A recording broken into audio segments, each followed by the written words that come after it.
Kaixo, paso, Arratsaldeon, bikote. Oso lasai, zer moduz? Ondo? Oso, Bueno, zer moduz? ondo. Aspaldiko? Isil lasai. Ongi etorri. Eskerrik asko etortzeatik, bikote. Eta Itzol, mila esker. Bueno, zuen ikerketako protagonistak bezala zuek voluntario etorri zarete.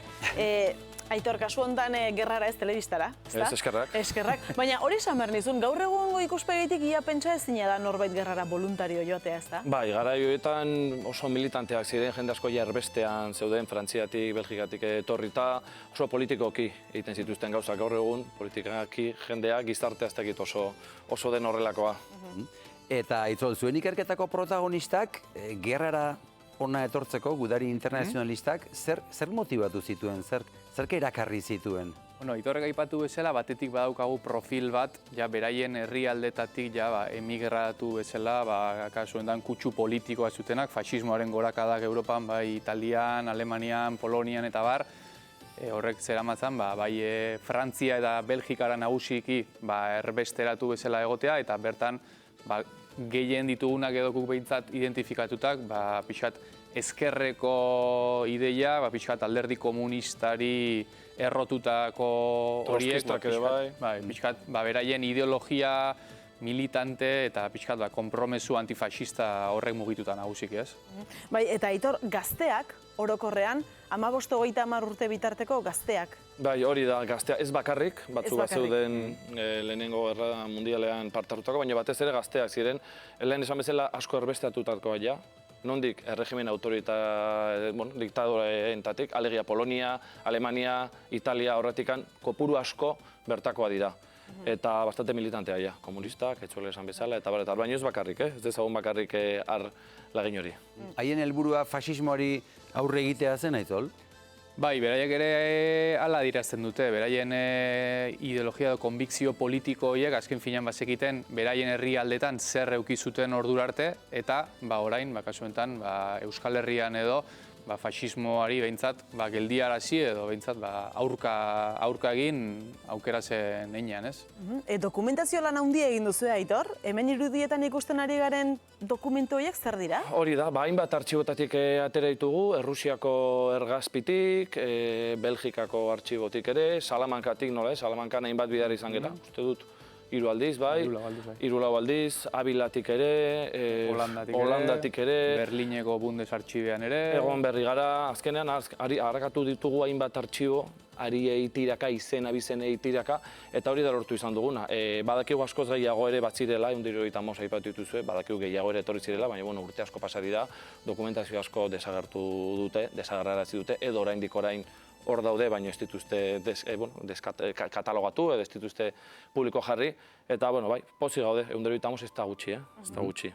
Eta horiek etorri zirenean, zuen liburuko protagonista hauek etorri zirenean, dagoeneko existitzen ziren brigada internazionalistak, ala beraiek osatu zituzten, Aitzol? Guk esan genezake kasu honetan aitzindari edo behintzat aurrekari lanak egin zituztela voluntario internazionalista hauek, nazioarteko brigadak Albaceten sortu ziren 36ko urrian, eta guari gara kasu honetan abuztuan, grosso potentena abuztuan iritsi zen, badaude batzuk uztaila amaieran iritsi zena, baina nukleo handiena abuztuan iritsi zen Burruketan, eta gero hortik batzuk iparraldeko frontean jarraitu zen, bestatzu Irun okupatzearekin Frantzira eta gero Bartzelonara, baina hortan badauzkagu gero hor bakoitzaren bizitza historiak toki ezberdinatik eramaten gaituztenak. Esan dezakegu abanguardia bat izan zirela.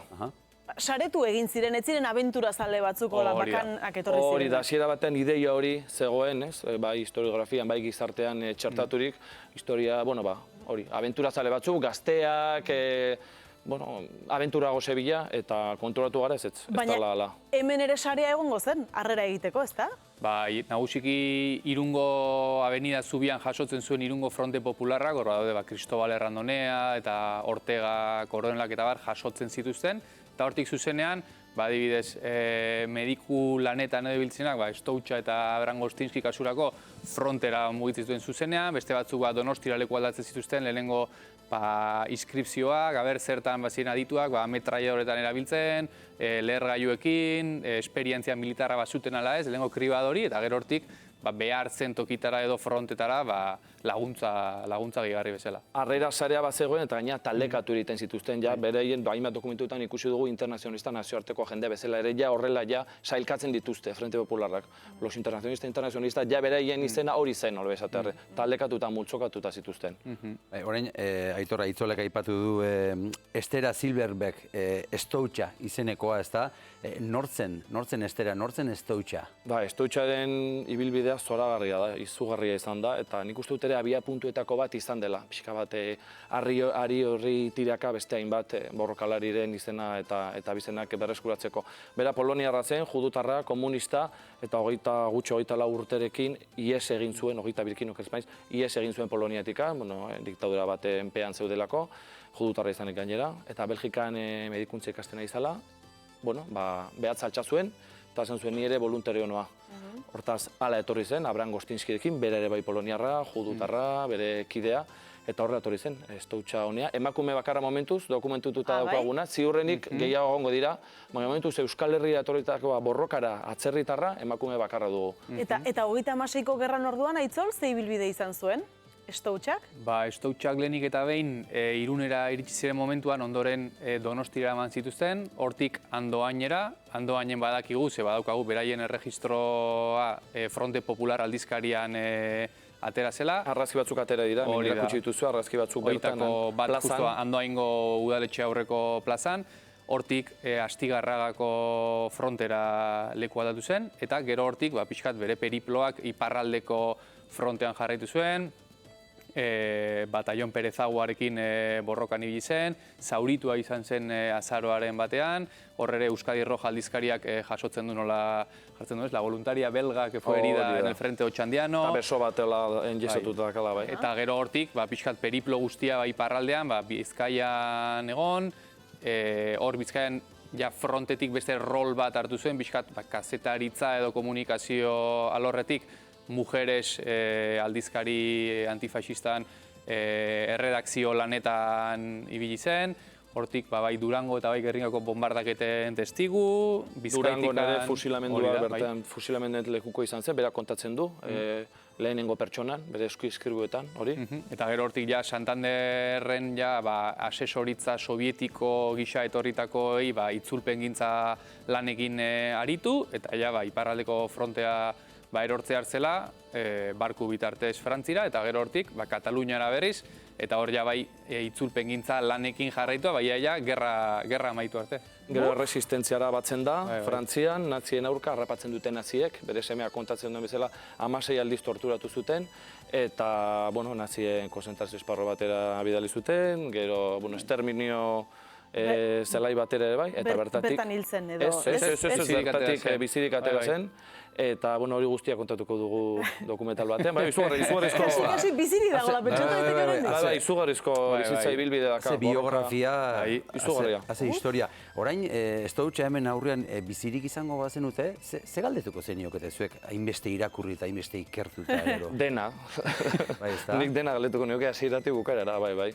Uste, emakume hori eredugarria dela, bere lagun kide guztiak lez, nazioarteko borrokalari hauek etorri ziren motu propio, behiek erabekita antifaxista zirelako, eta uste dut eredugarria direla, gaur egun giza eskubideetatik eta balio demokratikoetatik eredu bezala hartu behar ditugu, eta hori guztia galtuko nioke, ez pentsatzen nuen gaur egun gertatzen dena, ez bakarri bere ibilbidea, gaur egun guztiaz ere segurazki erakusteko asko izango luketa. Eta Aitzol, esan diguzue dokumental bat prestatzen ari zaretela, liburu bat ere bai, ezta? Bai, liburua printzipioz iraia erdialdean, justu 80. 36ko gerraren, 80. urte hurraren arira hor publiko egiteko asmoa daukagu, ondoren badaukagu asmoa ere Euskal Herritik, Espainiar Estatutik, eta baita ere, gustatuko litzaiguke ere, nazio artera ere eramatea, bertatik jaso izan dugun hori guk ere, pixkat devoluzio bezala, bueltan, Frantzia, Italia, Polonia, Ego Amerikara, Argentinara, Uruguaira eramatea, eta difusio horrekin behintzat, liburuari dagokionez, dokumentala horrendik taratu dugu pixka. Dokumentala pitxinka doa, Ari Audiovisual produktorak, Arabar produktorak kudeatzen du, eta kalkulatzen dugu 2028 egongo dela. nazioarteko brigaden jardunaldietan edo kongresuan izan zarete, ezta? Hori da. Zer mozko esperientzia izan da, ze kontatu duzu bertan? Positiboa, nik izango nuke positiboa oso batetik, positiboa, bai. kontuan hartu behar du horrelako kongresu akademikoak dira, unibertsitateak antolatuta, gu bakarrak izango ginen, ez gindoazenak unibertsitate baten izenean edo, gure ikerketa prestatzera, eta kongresu hartan 3 hitzaldi ezberdin eman genitun, gehienak eman genitunak, eta oso harrera ona izan zuen, eta berriki ere komunikatu digute, asmoa dutela publikazio bezala jasotzeko guk egindako hainbat hitzaldi, eta horrek ekarritako beste fruitu bat bada ere, liburu batean ere, bai Stoutxa, Gostinski eta gure ikerketaren laburpen bat ere, bertan edukiko dugula. Atentzioa ere deitu zuen, oso deigarria zen, oain arte zegoelako ikerketarik eginik, Euskal Herrian, nazioarteko borrokalaren inguruan, eta egia da, Espainiar estatuan ere bai, harri eta zur geratu zirela, ere, Euskal Herrian ere egon ziren, gainea aitzindariak, eta horretaz guztiaz ere aritu ginen eurekin. Aitor, sumatzen dena da, disfrutatzen ari zaretela. Bai, Lan honekin. bidea latza izaten ari da, luzea, baino era berean oso aberasgarria. Zerk unkitu zaituzte? Batez ere voluntario gisa etorri izana ez, hizkuntza jakin gabe, nora zetozen ere jakin gabe, ideal baten truk ez, nola esatearren, antifasismoen aurka borrokatzera etortzea, erbestean egonda beraiek, eta izugarria da. Ze kontatzen duten euren testigantzetan oso potentea da, lehenengo pertsonean kontatzen dutena ez, gutunetan, eta batez ere horrek atentzioa itzen dik, gutunetan kontatzen dutena beraiek eta nola batez ere.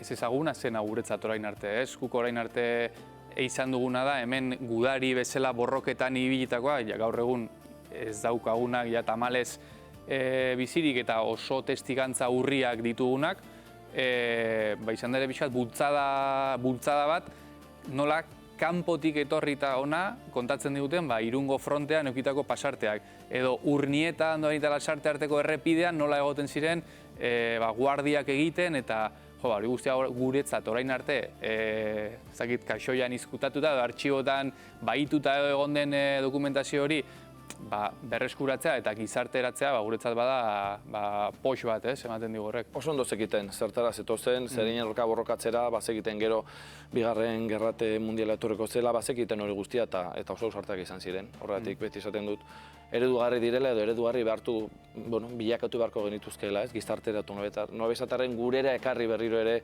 izen abizen horiek eta egin zuten sakrifizio hori nobezatarren. Bikote, gure sare sozialen bidez ikusentzule galderak egiten dizkigut eta badukagu bat zuentzat apartatu duguna, irakurriko dizugu biok erantzuteko. Gaur egungo belaunaldi gazteen artean 36ko gerrari buruzko interesik badagoela uste duzue? Galdera ona. Ostras. Zaila ez dakit. Nik oso urruti ikusten dut gaur egun eta jartzen bagera 16-18 urteko ez dakit nerabe edo heldu baten prisman edo ikuspuntuan jartzeak, gerrak oso iraganeko zerbait izango balit bezala. Eskuk euki dugu erreferentzorik gure Aiton Amonek bizitako hori gerrarekin erbestera jutekoa, gerrak ondorioz ekarritako paretzi zuzen egoera latz horiek, baina nik uste dut 80 urte pasata gaur egun ere gizartean badagoela, pixkat, joera hori edo, horrelako pasarte historiko horiek ez dakit ahanzturan usteko ohitura txarra edo askotan nahita egiten den zerbait hori normalean gerrak konotazio edo gauza txarrak ekartzen baititu, ez? Horretik uste dut importantea dela empatia zubiak ere eraikitzea, ez? Horrelako figurekin, Stoutxa bezalako figurekin eta beste hainbaten figurekin, empatia zubiak eraikitzea eta kontatzea, ez? Zeintzu ziren, nola, eta alba da euren formatuetatik, ez gazteen formatu gero ikusentzunezkoen formatuei helduta, are hobe. Uste dut importantea dela berreskuratzeko gogo hori edo behintzat interes hori edo ez jakuntasun hortatik ateratzeko bestela, badakizu zer gerta daitekeen. Aitor Azurki eta Itzola Arroyo, eskerrik asko etortzearren, ez duen bidez gaur zerbait gehiago jakin dugu eta liburu eta dokumentala etortzen direnean are gehiago jakingo dugu. Izen bat aipatu dugu, baina askoz gehiago ere badirelako. Zalantzaria da. Mila esker benetan. Eskerrik asko etortzeatik. Eta aurrera goaz, gai aldatu eta Donostiara egingo dugu salto txiki bat orain, astelena indartsu hasteko, 1000 lore 124 jatetxean festa